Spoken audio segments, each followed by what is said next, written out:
Hey guys, Jeff Igoe here. I am just touching base with all of you. I know if some of you guys are reading this Facebook post, this is what I'm hoping you will do for me with sharing your story. Now, I've shared my story and I did this, and it can take 10-15 minutes for me to talk about it. But I think really the nuts and bolts of the story and my story, because I don't want the story to define me, is that if you've suffered with a chronic illness, I've been in your shoes. I understand it. I know what it feels like. I still suffer with a lot of things today, but it's better than it has been before. And I think mostly because my attitude and my support system has changed from where I was in the past. But my story's not too simple. It's not very common, but my body does not process pharmaceutical medication very well. I didn't know this at the time, but about 7 years ago, I took about 6 cycles worth of very potent antibiotics for an infection that I had, and it caused significant nerve and neurological damage to my body.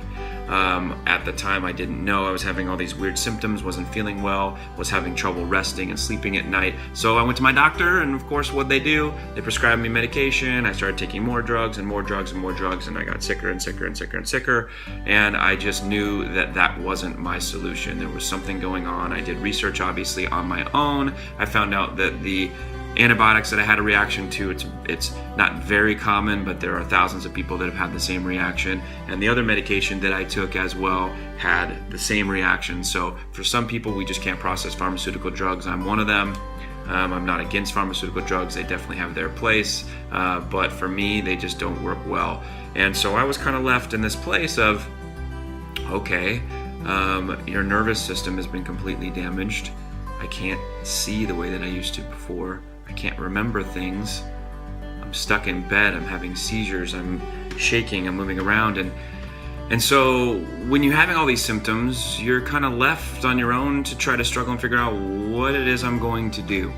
And so, of course, I went down the normal road that anybody else would go down of going to see my doctor. And then my doctor referred me to another doctor. I saw a neurologist. I saw a psychiatrist. I saw a neuropsychiatrist. I saw a psychologist. I went to a counselor. I went to an ophthalmologist. I went to an internist. I went to, you name it, and there's an inst after it, or ist after it. I've seen them all. I think I went to about 16 different doctors. I went to a rehab facility to try to get all of the chemicals out of my body the best way that I could. I tried nutritional supplements. I tried everything. I was kind of running around my own, completely lost. And I think at the time, for those of you that do suffer with a chronic illness and it comes and you realize this thing is not going away, it changes you. It changes your life. It changes your family dynamics. It changes everything.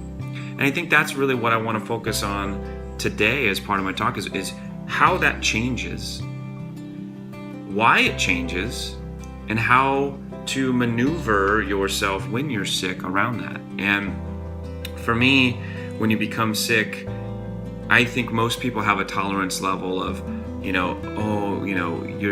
sick, okay, for a week, 2 weeks, a month, 3 months, 6 months, a year, 2 years, 3 years, 4 years. I don't blame my friends, my family, my relationships that I had in not understanding and wanting to go on with their lives. And so it was really challenging that for those of you that have been sick, maybe you experienced what I did, is I was completely alone. Even though there were people that tried to help me, and I still love them to this day for helping me, it was so overwhelming. I mean, my symptoms were so bad with the fear of, oh my gosh, what has happened to me? My entire life has changed. I can't function the way I used to. And then having people still have the expectations of, you have to be a husband. You have to go to work. You have to be a father. You have to be a friend.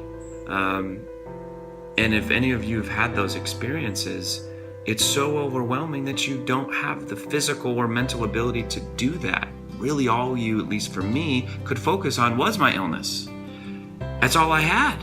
And I was in bed, I would say, for over a year. I mean, in and out. Not like I stayed in bed the entire time, but I refused to let this be the way that it was going to be forever. But at the same time, I had to accept the fact that my body had been altered. It had been changed. And my life was never going to be the same again. And I think that's been the hardest challenge, is because in life, as a man and as somebody who wants to fix things, I've constantly wanted to fix it. And so after all the doctors that I saw, the one person in my life that believed in me, that when I met for the first time I was in tears, was Dr. Lundquist.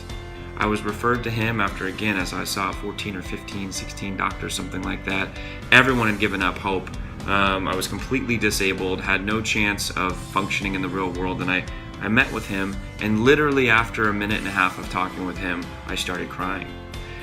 And the reason I started crying is because he was the first person that wasn't trying to diagnose me with something and move on, that just said, well, take this pill and you'll get better and go back into that hamster wheel of life. He really cared. And I think those of you that are patients of his know that that is really the biggest difference, is that you have somebody that believes in you. And Dr. Lundquist believed in me. And after our first meeting, he set some parameters, said, here's some of the changes we need to make.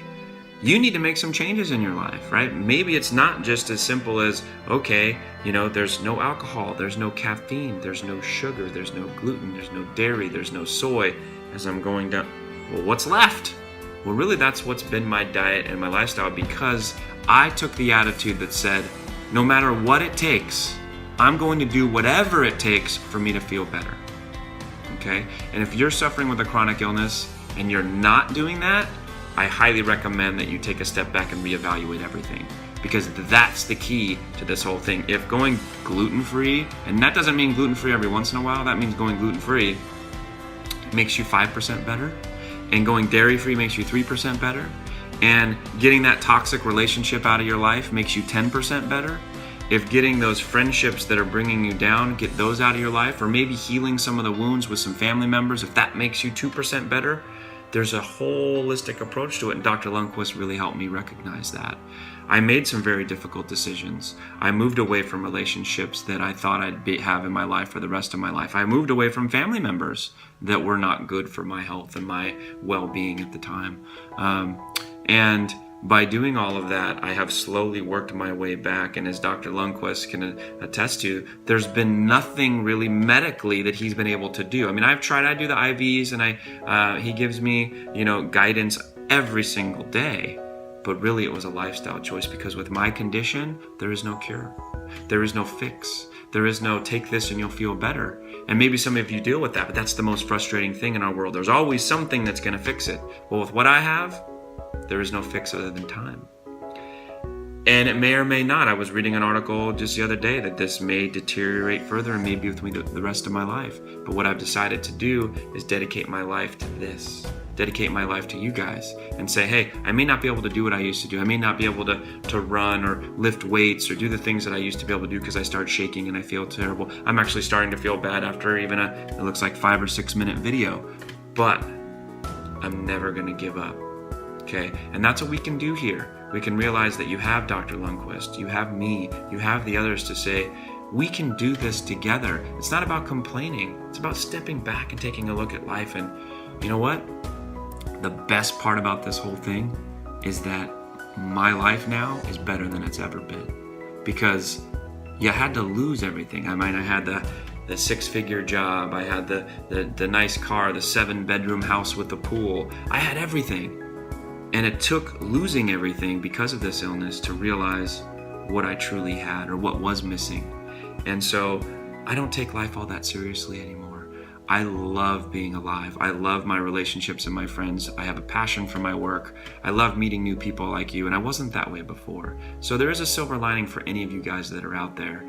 And that's really what I hope to inspire in you guys, is saying that, yes, it stinks to be sick. But hey, maybe some of you guys are watching this and you're saying, I was sick and now I'm better. That's what happens every single day at the Temecula Center for Integrative Medicine. It's amazing. That's why I like surrounding myself with people like that. But if you're not there yet, trust me, you can get there. Okay? It takes time. You have to have patience. Surround yourself with the right people, and anything can happen. So I hope you guys are excited about this. I didn't really share, this is a 5-10 minute video about my story. I'll share more later on if you guys have specific questions. I didn't want to get into the details and the minutia of all the physical symptoms that I have, because I really don't think that's important. I think we all suffer with similar things, and I think that the solution is community. It's coming together knowing that you're not alone.